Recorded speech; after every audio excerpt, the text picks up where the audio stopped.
Hello student, আমি Tapas sir. আজকে এই ভিডিও তোমাদের বলবো যে তোমাদের যে সিসি 1.4 আছে আরবিউর এমএ হিস্ট্রির, তো তারই লাস্ট মিনিট সাজেশন। দেখো, এই যে প্রশ্নগুলো আছে সব থেকে বেশি ইম্পর্টেন্ট। আমি জানি তোমাদের হয়তো সিসি 1.3 যে প্রশ্ন আমাদের হয়েছে খুবই একটা প্রশ্নটা খুবই খুবই বলতে আনএক্সপেক্টেড প্রশ্ন সবার হাতে হয়েছে, হয়তো বলবো আমিও হয়তো অবাক হয়ে গেছি, যে কারণ এরকম আমার লাইফে হয়তো প্রথমবার আমি হয়তো এরকম প্রশ্ন দেখলাম যে পুরোপুরি 2022-এর প্রশ্ন 23-এ রিপিট হয়ে গেছে তোমাদের। তো আমাদের সেভাবেই ওরা যেটা ইনস্ট্রাকশান দিচ্ছে তোমাদের, যে তোমাদের কিন্তু প্রতিটা প্রশ্নে তোমাদের কিন্তু ভালো করে পড়তে হবে। তো সেই জন্য আমি বলবো, সত্ত্বেও তোমাদের বলবো আমি তোমাদেরকে যে কিছু প্রশ্ন আমি তোমাদের রেখেছি যেগুলো পরীক্ষার জন্য খুবই ইম্পর্টেন্ট। তো আশা করছি এই প্রশ্নগুলো পড়ে তোমরা ম্যাক্সিমাম তোমরা কিন্তু পাস করে যাবে। আর তোমাদের বলবো এগুলো করার পর তোমরা কিন্তু অবশ্যই পারলে তোমরা কিন্তু তোমরা কিন্তু সাপোর্টিং তোমরা করে যাও। তো এখান থেকে তোমরা কিন্তু ম্যাক্সিমাম তোমরা কিন্তু 3টি প্রশ্ন তোমরা কিন্তু কমন পেয়ে যাবে। দেখো, তোমাদের ইউনিট 1-এর এই যে পার্টটি তোমরা কিন্তু ভালো করে পড়ে যাবে। ঠিক আছে, কি বললাম, এই পার্টটি কিন্তু আগের বারে কিন্তু ইউনিট 2 হিসেবে এসেছিলো। ঠিক আছে, কি বললাম। তো এখান থেকে আমি তোমরা ইউনিট 1 হিসেবে করে যাবে, কারণ এটা ইউনিট 1-এর প্রশ্ন। Write an essay on the similarities and dissimilarities between history and science, অর্থাৎ ইতিহাস এবং বিজ্ঞানের মধ্যে সম্পর্ক বা পার্থক্য লেখো, সব থেকে বেশি ইম্পর্টেন্ট। ঠিক আছে, তারপর দেখো discuss the connection between history and literature, অর্থাৎ ইতিহাস এবং সাহিত্যের মধ্যে যে সম্পর্ক, এটা তোমাদের 2022-এ এসেছিলো প্রশ্নটি। দেখো, 2022-এ প্রশ্নটি এসেছিলো। তারপর দেখো তোমাদের discuss the relationship between history and 2 other science. দেখো, আমি বলবো 1 এবং 3-এর মধ্যে কিন্তু একটি পরীক্ষা আসবে, আর যদি প্রশ্ন রিপিট হয় তাহলে তোমাদের কিন্তু 2 নম্বর যে প্রশ্ন আমাদের আছে তাহলে তোমার কিন্তু আসতে পারে। দেখো, একবার প্রশ্ন রিপিট হচ্ছে, বারবার রিপিট হলে তাহলে এটা অবাক কাণ্ড হয়ে যাবে। তো তোমাদের বলবো আমি রিস্ক নিয়ে লাভ নেই, কারণ তোমাদের কিন্তু বলবো আমি আগে 1 নম্বরে পড়বে, তারপর 3 নম্বর, তারপর তোমরা কিন্তু 2 নম্বর সাপোর্টিং করে যাবে। কারণ রুলস হিসেবে তোমাদের কিন্তু এই 3টির মধ্যে কিন্তু একটা অবশ্যই তোমাদের কিন্তু পরীক্ষায় আসা উচিত। তার মানে তোমরা কিন্তু এখান থেকে একটা 10 মার্কস তোমরা কমন পেয়ে গেলে। নেক্সট দেখো, তোমাদের আর একটা পার্ট দেখো, তোমাদের আমি ইউনিট 1-এর যে পার্ট 1 পার্টটা আছে ওটা আমি পরের প্রশ্নে বলছি। নেক্সট দেখো, তোমাদের ইউনিট 2 দেখো, তোমাদের discuss the special characteristics of Herodotus as historian. ঠিক আছে, কি বললাম। তো এটি তোমরা কিন্তু ভালো করে পড়বে। হেরোডোটাস তোমাদের কিন্তু পরীক্ষায় বিশাল চান্স। আর এর সাপোর্টিং দেখো, what extent did Thucydides contribute to the development of history as a discipline.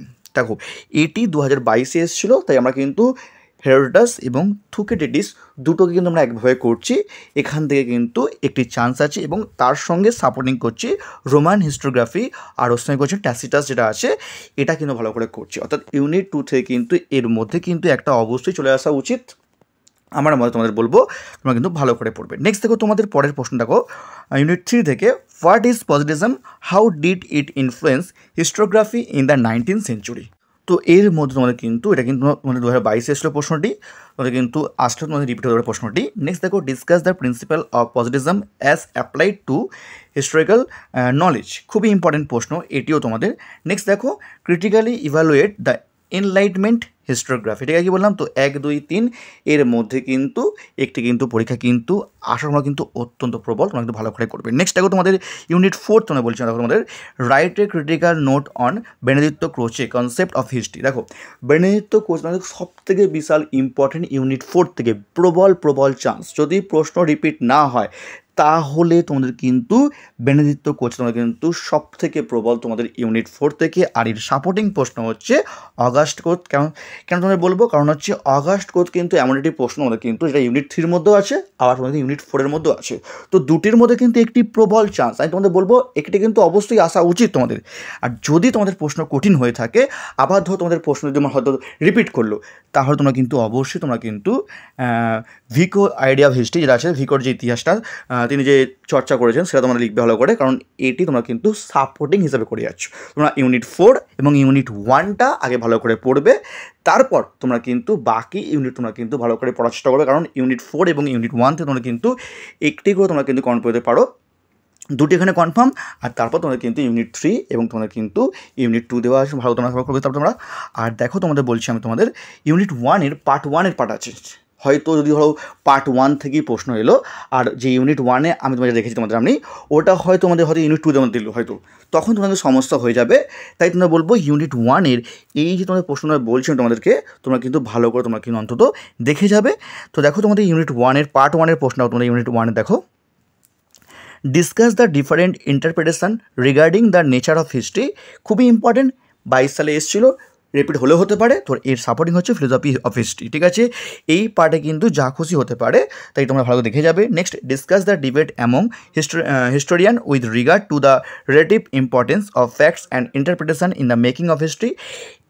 এটি তোমার খুব ইম্পর্টেন্ট প্রশ্ন, যদি প্রশ্ন রিপিট না হয়ে থাকে তাহলে কিন্তু প্রবল চান্স। 3 নম্বর দেখো, do you think that subjective history is the basic of the historical writing. ঠিক আছে, কি বললাম, 2 এবং 3-এর মধ্যে কিন্তু পরীক্ষায় প্রবল কিন্তু ইম্পর্টেন্ট, তোমরা কিন্তু ভালো করে যাবে 2 আর 3।